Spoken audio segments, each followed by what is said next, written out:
Madam जी, राजनीति की बात करें हरियाणा में तो कांग्रेस जो है आपकी पुरानी पार्टी रही है, अब तक न नेता प्रतिपक्ष बना पाए हैं न प्रदेश अध्यक्ष बना पाए हैं। क्या मानते हैं कि कांग्रेस का उद्धार हो गया और नीचे जाएगा?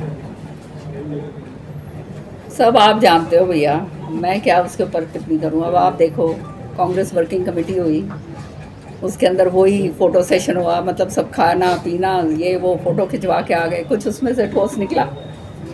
कुछ नहीं निकला। कोई एक ठोस रेजोल्यूशन नहीं निकला। जो बात कहते हैं उसके ऊपर कभी कार्रवाई नहीं होती। तो ये अभी से नहीं है, सालों सालों से होता आ रहा है। और पहले तो मैं बोल नहीं सकती थी क्योंकि मैं उसका पार्ट थी, लेकिन सत्य ये है कि इन्होंने अपने ही पाँव के ऊपर जानकर ये कुल्हाड़ी मारते जाते। सेल्फ डिस्ट्रक्टिव पार्टी अगर कोई है तो वो कांग्रेस।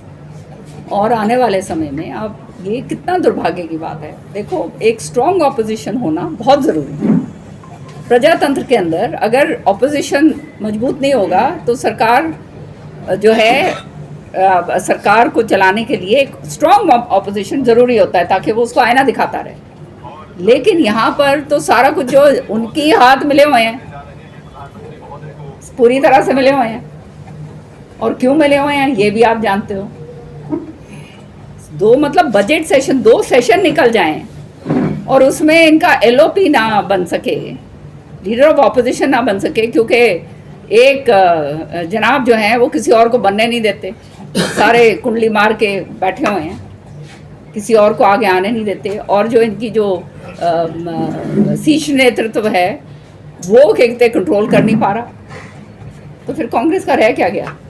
तो हम तो ये चाहेंगे कि ये इसी तरह से काम बनता रहे, इसी तरह से चलता रहे। हाथ ये हमारे साथ मिला के बैठे रहें हमारा काम चलता है बढ़िया। दीपेंद्र हुड्डा ने बयान दिया कि क्या लोग को शोध करके जो है वो सरकार बना ले। अब छोड़िए इनको, क्या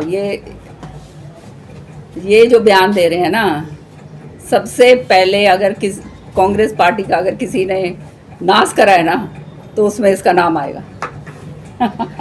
कल मैम जींद से भूपेंद्र सिंह हुड्डा ने काफ़ी कांग्रेस पर हमलावर दिखाई दिए। वहीं संगठन की अगर बात करें तो उन्होंने कहा कि कांग्रेस को संगठन मजबूत करने की ज़रूरत है, पहले मजबूत संगठन किया जाएगा, नेता प्रतिपक्ष तो चलता रहेगा।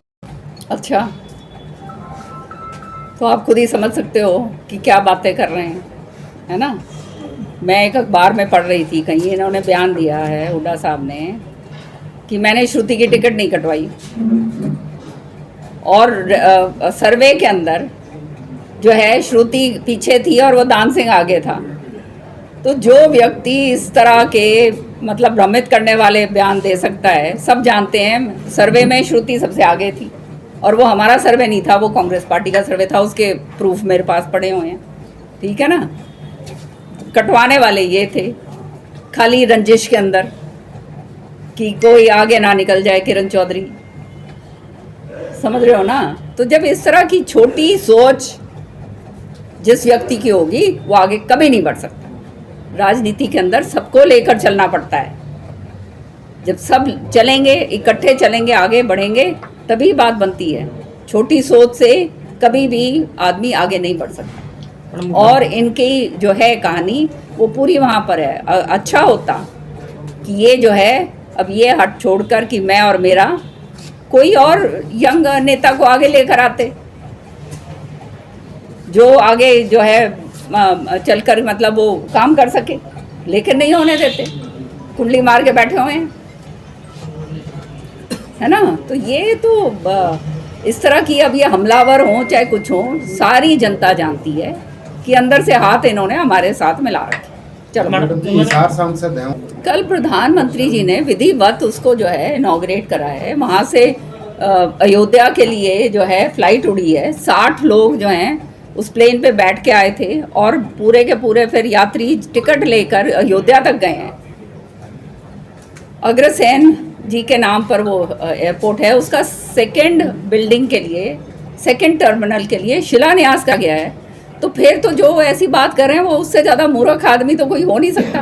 वो तो कह रहे हैं कि ये नाम हो तो वो राजनीति छोड़ देंगे। तो भैया ये ऐसे लोग हैं जिन्होंने जो सब कुछ कर सकते हैं ज़िंदगी में, सारी बात कह के और फिर पूरी बातें कह के और फिर सामने वही बात आ जाती है। ये आप सबको नहीं दिख रहा कल क्या हुआ है? वहाँ से उड़ान भरी गई है, पूरा विधिवत वहाँ पे उद्घाटन हुआ है, सेकंड टर्मिनल का शिलान्यास माननीय प्रधानमंत्री जी ने करा है। और उसके बाद अगर ये बात ये कर रहे हैं तो इसका मतलब तो ये है कि क्या बोलूँ, मेरे पास तो शब्द ही नहीं है। सच्चाई है यार, कितना दूर है वहाँ से कनेक्टिविटी होएगी। हरियाणा को एक मतलब एयरपोर्ट मिला है, ये बहुत मान सम्मान की बात है हमारे लिए। शुरुआत हमारे खट्टर साहब ने इसकी करी थी और आज जो है उसको पूरी तरह से प्रधानमंत्री ने क्रियान्वित कर दिया है, विधिवत जो है उसका उद्घाटन करा है, प्रधानमंत्री उद्घाटन कर रहे हैं। तो ये यूं ही थोड़ा छोटी मोटी बात है क्या? ये तो मेरे को तो समझ नहीं आती है किस तरह के राजनीतिक लोग हैं। कल बल्कि जो है इनको तो जो अच्छी बात है उसके लिए धन्यवाद करना चाहिए, कल उस इलाके का विकास होगा। ये चाहते नहीं कि बच्चों को वहाँ पे नौकरियाँ मिले, ये चाहते नहीं कि कहते वहाँ का विकास हो। जैसे ये मुसलमान, ये जो वक्फ बिल वाला बात है ना कि ये आगे ना बढ़ पाएँ, इसलिए इनको दबा के रखो। वो जो काम इन्होंने करके रखा था वही है, हर एक के साथ करना चाहते हैं। तो ये हालात हैं। सामने जो प्रमाण को प्रत्यक्ष की कोई ज़रूरत है, प्रत्यक्ष को प्रमाण की ज़रूरत है। मैडम हुड्डा जी ने कल प्रधानमंत्री जी ने किसके नाम लिए? सबका कहा, सब सांसद और सारे एमएलएज और सारे वो, इसमें क्या, ये तो बहुत चर्चा है। अब चर्चा तो देखो कोई भी चीज़ पे उठा के चर्चा चला दो, है ना। जो काम है, जो फोकस रखो, जो अच्छा काम हो रहा है उसके लिए। अब प्रधानमंत्री सबके नाम थोड़ा ना वहाँ पे लेंगे। यूँ तो मैं खड़ी होकर कह दूँ मेरा नाम नहीं लिया, ये उसने कर दिया, उसने नहीं लिया, ऐसे थोड़ा ना होता है। उन्होंने कहा सारे सांसद, सारे मंत्री, कोई किसी मंत्री का अलग से नाम नहीं लिया। अनिल विज जी के साथ भी किनारा करके नहीं, बोलने वाली बात नहीं होती। प्राइम मिनिस्टर का वो है। अच्छा, इसके अंदर अब सारी यूँ लंबे वो नाम, वो कोई वो राजनीतिक वो थोड़ा ना वो है, ये तो मतलब समर्पण हो रहा है। तो प्रधानमंत्री तो वो जो एक दो नाम होंगे वही लेते हैं हमेशा। हम भी जहाँ जाते हैं एक दो ही नाम लेते हैं ना, लंबे लंबे तो पूरा नहीं करते। हाँ, ये तो नाम लेने वाला तो सौदा ही बहुत ढूंढा है भाई। जिसका छोड़ेगा वो मुश्किल। हुड्डा जी ने कल कहा है कि जो हरियाणा कांग्रेस के समय में नंबर 1 था, बीजेपी सरकार ने गर्क में ले जाने का काम किया। बात करें 2 लाख नौकरियां कारों को संबोधित करते। भाई वो तो बोलेंगे, खिसियानी बिल्ली खंबा नोचे वाली बात है। अब कुछ रहा तो है नहीं, उनको भी पता है। अभी CWC के अंदर जो अधिवेशन हुआ उसके अंदर आपने देखा किस तरह से उनको दरकिनारे करा गया। तो वो अपना वो झेप मिटाने के लिए ये सारी बातें जो हैं होंगी। लेकिन अभी सरकार अभी आई है, आहिस्ता आहिस्ता करके इसके ऊपर कार्रवाई हो रही है। आते ही हमारे जो माननीय मुख्यमंत्री जी हैं नायब सिंह सैनी जी 24 घंटे काम करता है अगला, लोगों को मिलते हैं, सारी नीतियाँ बन रही हैं, बहुत सारी चीज़ें जो है वो उन्होंने करके दिखा दी हैं। ये जो है 2100 रुपये जो महिलाओं के लिए कहा था वो बजट के अंदर उसका प्रावधान 5000 करोड़ जो है वो करवा दिया है। ये क्या कांग्रेस ने कभी करा था? तो ये सारी चीज़ें जो हैं, अब बोलने के लिए तो ये कुछ भी बोल दें। अब उन्हें मालूम है कुछ बोलना तो है। सच्चाई जो है, उनकी असलियत जो है वो सबके सामने आ गई है। अगर इन्होंने सही तरीके से काम करा होता तो ये कांग्रेस की हालत हरियाणा के अंदर नहीं होती।